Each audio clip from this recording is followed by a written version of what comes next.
Warm greetings, billionaires. This is Sejef. Today, I'm focusing on understanding sales forecasting. We've got three objectives. We need to be in a position to define sales forecasting. Then we focus mainly on a qualitative methods of sales forecasting. Then the last aspect, we want to cover the impact of sales forecasting on business decisions. And our key terms for today: sales forecasting, Delphi method, jury of experts, sales forecasting composites. So can we get ready so that we can kickstart? Okay, I hope you are ready. Get your pen and get your paper so that we can start. Okay, let's start with the basics first, right? I think that can be very helpful. We start with the basics. In this case, let's do this one. What is sales forecasting? This introduction.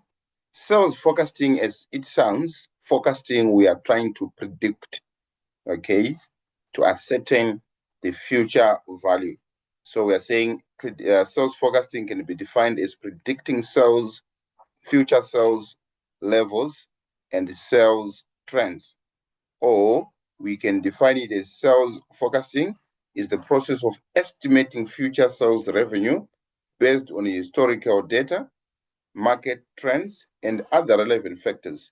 It helps business predict sales performance, make informed decisions, and allocate resources effectively. I hope it's making sense. Let's be attentive and let's be together. Okay, so sales forecasting, we are trying to ascertain the future level of sales in terms of our revenue, in terms of our units, and also predict a trend.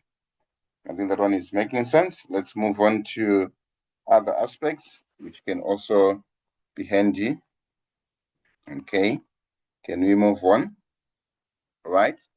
What gets in your mind when you see this picture? What gets in your mind when you see this picture? Okay, I think a lot of things have come to your mind. These are predictions. This is more of the forecasting that is taking place. And since this one is an upward trend, that one also is an upward trend, looking into the future. All right, maybe just pause the video. Then I want you to try and discuss benefits of sales forecasting. Let's do that. Discuss what do you think are the benefits of sales forecasting to the operations department if we know the level of sales that we are likely to fetch in the market. What would that benefit an operations department, a marketing department, and a human resource department? What do you think will be the benefit? So please jot some few points and answer that question. All right, these are some of the benefits that I managed to come up with. Benefits of sales forecasting. Sales forecasting is essential, number one, for the purpose of market planning. It enables the business to predicting sales to guide business strategies. It means that's an easy one. Number two, new product launches. Usually we're saying estimate. It helps in estimating demand before launching a new product. We know that this product is likely to fetch this much in the market, or might fetch this little in the market. Then number three, workforce planning. It helps in determining staffing needs based on predicted levels of sales. At times when we have a downturn, it's likely that we need less sales representatives. If we have an upturn, obviously we need more sales representatives. Then also number four, resource allocation for planning for materials, equipment, and supplies. Then number five, capacity planning, predicting production needs and avoiding excess capacity.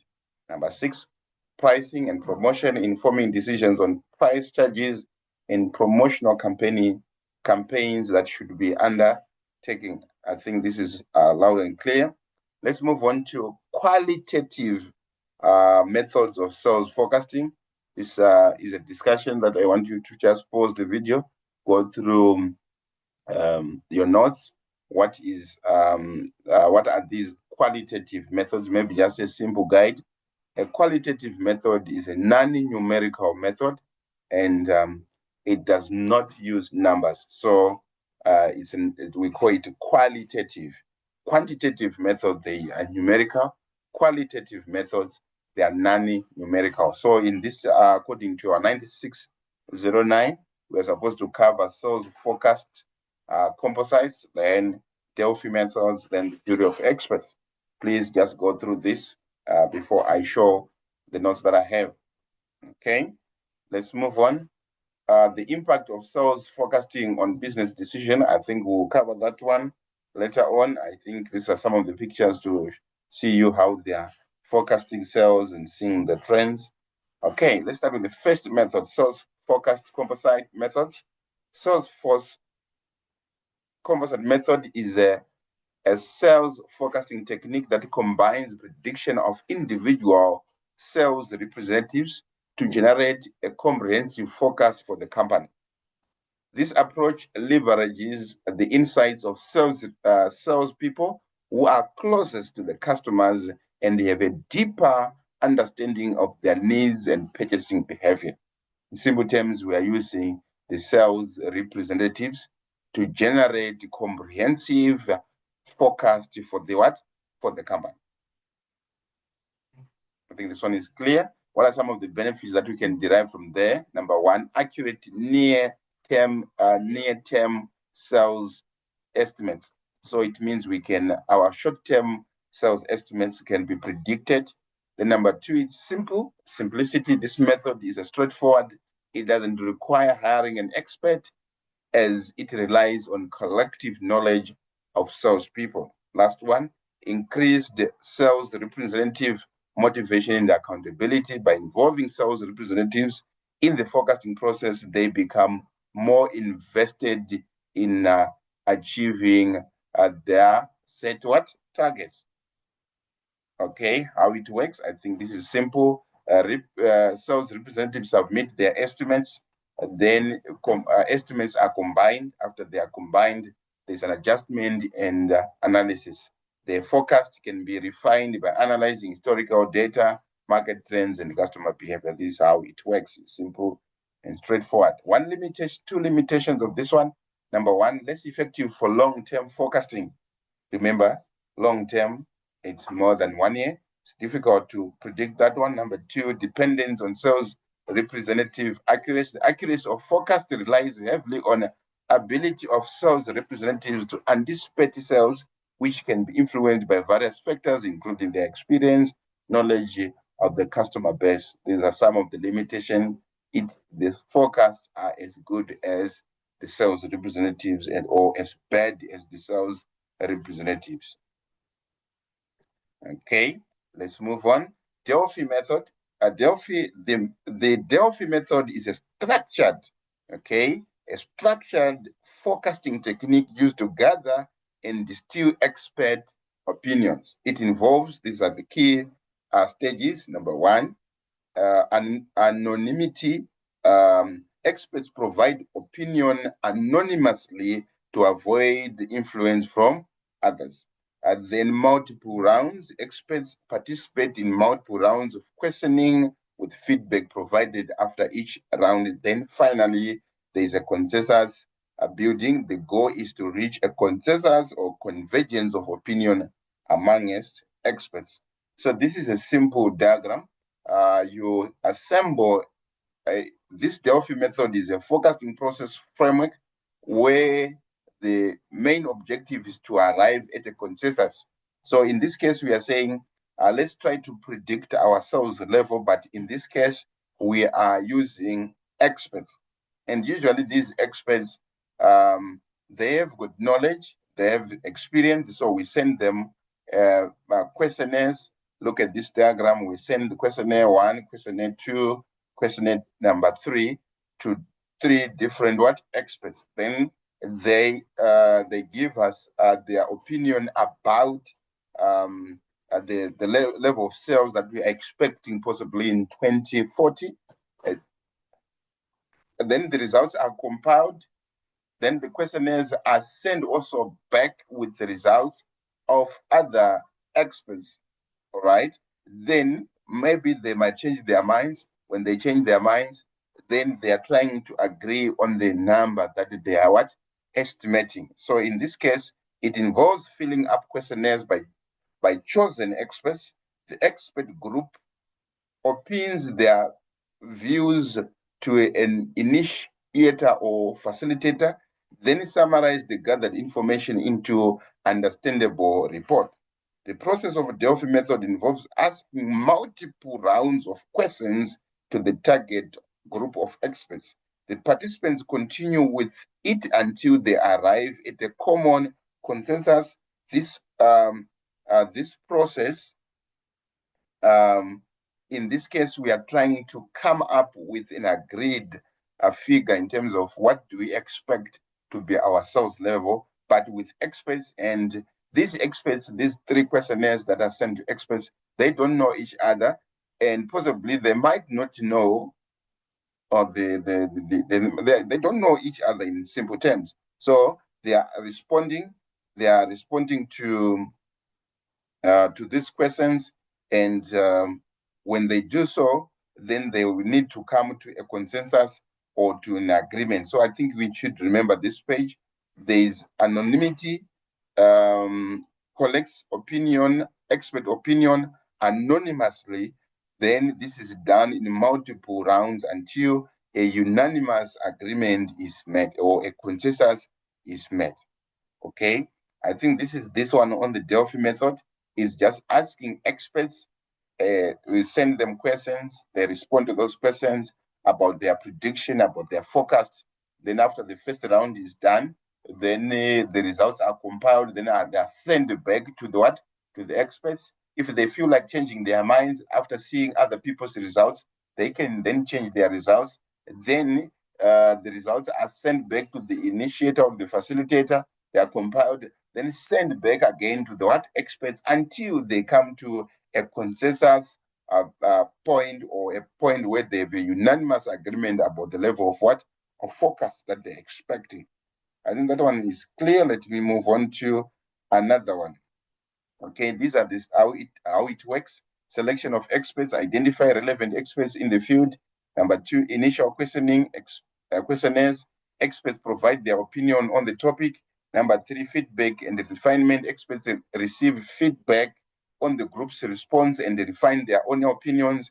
Then the iterative process, step 2 and 3 are repeated until a consensus is reached. I think that one is loud and clear. What are the advantages? Expert insights.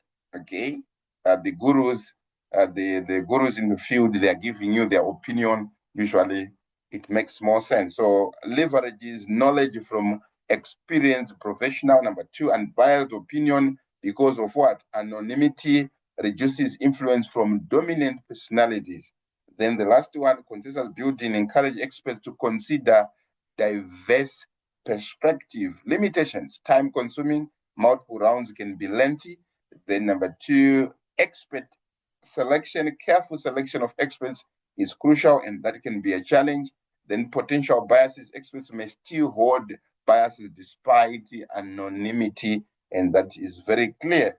Okay, let's move on to the last method, the jury of experts, right? The jury of experts method involves gathering predictions from a group of experienced sales professional, managers, or industry experts. These experts provide their forecast based on their knowledge of the market, customers, and sales trends, right? Under the Delphi method, these are experts that can be employees of the organization, but under the jury of experts, these are not employees of the company. I think that's the major difference. Then key benefits, accurate forecast. Why? Because these are experts in the industry and they're not associated somehow with your business. So they usually provide accurate forecast. Collective expertise can lead to more accurate sales prediction. Diverse perspective, experts bring different viewpoints, reducing individual biases, and then improve decision making. Inform the focus, support better sales strategy and the resource allocation. How it works is just like the Delphi method. Select experts. Usually these are managers or professionals outside the business. Gather their forecast. Experts provide their sales forecast or predictions. Then you combine forecasts, aggregate individual forecasts to generate a comprehensive sales what? Forecast. I think this one is loud and clear. Advantages, we have got number one advantage, these are experts, expert insights, leverage knowledge from experienced sales what? Professional. Number two, improved accuracy. Collective forecast can be more accurate than individual prediction. Then the last one is what? Better resource allocation. Informed forecast support strategic decision making. Limitations, expert biases, individual experts may hold some biases. Then also the issue of group dynamic, okay? Dominant personalities may influence others. In this case, they might even know each other, okay? Each other in this case. Limited generalization, where forecast may not apply universally. The jury of experts method is a valuable approach to sales forecasting, leveraging collective expertise to generate informed what? Prediction. Look at the jury of experts. This involves small group of high-level experts and managers. They gather, group estimate demand by working together, then combines managerial experience with statistical models, relatively quick group think. That's the disadvantage. I think you can actually see under the jury of experts, they sit down, they are together. Under the Delphi method, they are separate. They don't know each other. They are not in one place. Okay? I think that is that.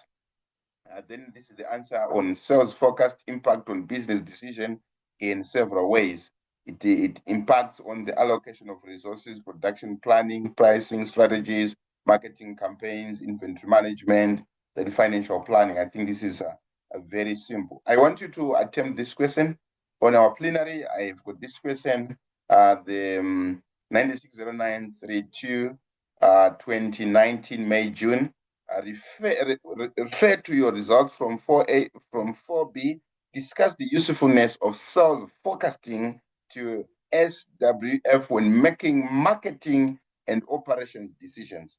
This, your focus now is sales forecasting when making marketing decisions and operation decisions. So marketing decision, the focus on marketing decisions and operation decisions. Please take note of marketing and operation decision. This is just a general answer which you can also access. Okay, I think that is that for now, and I hope you managed to get what we were doing today.